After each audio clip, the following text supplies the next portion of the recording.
बहुत थोड़ी मेहनत में कर सकते हो। तो आपको कभी भी 20 में से 20 के पीछे नहीं भागना, क्योंकि हम बहुत मेहनत करके भी ऐसा हो सकता है कि 2-1 प्रश्न हमें तब भी फंसा दें और उनकी वजह से हमारा पूरा टाइम मैनेजमेंट ही बिगड़ जाए, क्योंकि हमें सिर्फ 1 घंटा मिलेगा वहां एग्जाम के लिए।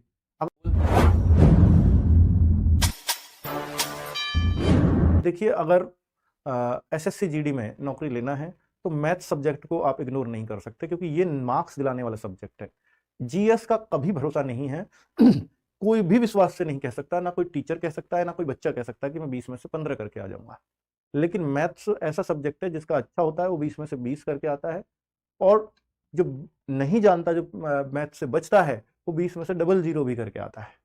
तो ये मैथ्स जो है, ये सब्जेक्ट ऐसा है डिफरेंस क्रिएट करने वाला बच्चों में। तो इसलिए मैथ्स को पढ़ना और ज्यादा जरूरी हो जाता है उन सब बच्चों के लिए जिन्हें सिलेक्शन लेना होता है। ऐसा शायद ही कोई बच्चा होगा कि जो बिना मैथ्स के एसएससी जीडी में सिलेक्ट हो गया हो। आप देखो अपने आसपास नजर घुमा के, अपने साथियों में जो भी लगे हों, क्या ऐसा कोई भी बच्चा उनमें था जिनका मैथ्स वीक था या बिल्कुल नहीं आता था और वो सिलेक्ट हो गया हो? हाँ, ऐसा हो सकता है। मान लीजिए कोई नक्सल एरिया, बॉर्डर एरिया में है, या कोई नॉर्थ ईस्ट के स्टेट्स में है, उनकी कट ऑफ डाउन जाती है, क्योंकि यहाँ स्टेट वाइज कट ऑफ लगती है, या साउथ इंडिया में है, वहां हो सकता है। लेकिन हिंदी भाषी राज्यों में ऐसा कहीं भी कोई बच्चा नहीं मिलेगा जो मैथ्स के बिना सेलेक्ट हो गया हो, और ना हो सकता है। हिंदी पूरी करनी पड़ेगी, रीजनिंग पूरी करनी पड़ेगी, मैथ्स एटलीस्ट 15-16 क्वेश्चन करने ही पड़ेंगे। और मैं हमेशा कहता हूं कि भाई, अगर आप जब भी सीरियस हो गए मैथ्स को लेकर के, थोड़े बहुत ही हो जाओ, चाहे आप 15-16 क्वेश्चन आराम से कर सकते हो एसएससी जीडी में।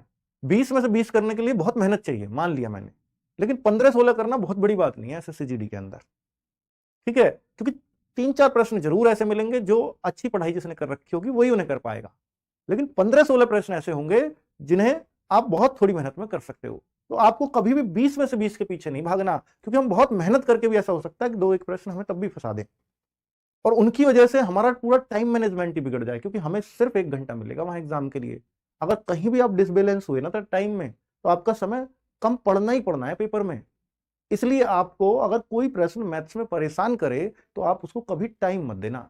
और मैं हमेशा कहता हूं कि मैथ्स में हम वो क्वेश्चन ज्यादा टाइम लेता है जो आपसे होता नहीं है, और जो आपसे होता है ना, वो क्वेश्चन कभी एग्जाम में आपका टाइम नहीं खाएगा, ये याद रख लेना। अगर किसी क्वेश्चन पे टाइम लग रहा है, इट मीन्स वो आपसे होने वाला नहीं है। तो उसके मायाजाल से बाहर निकलो और 1 घंटे में maximum to maximum paper attempt करो। अगर पेपर अटेम्प्ट ही पूरा नहीं किया। हेलो दोस्तों, जैसा कि अंकित वाड़ी सर ने आप सबको बताया कि एसएससी जीडी में सिलेक्शन लेने के लिए मैथ बहुत ज़्यादा इंपॉर्टेंट है, खासकर जो हिंदी भाषी राज्य है जैसे यूपी, हरियाणा, राजस्थान हो गया, इनमें बिना मैथ के सिलेक्शन आप नहीं ले सकते हैं।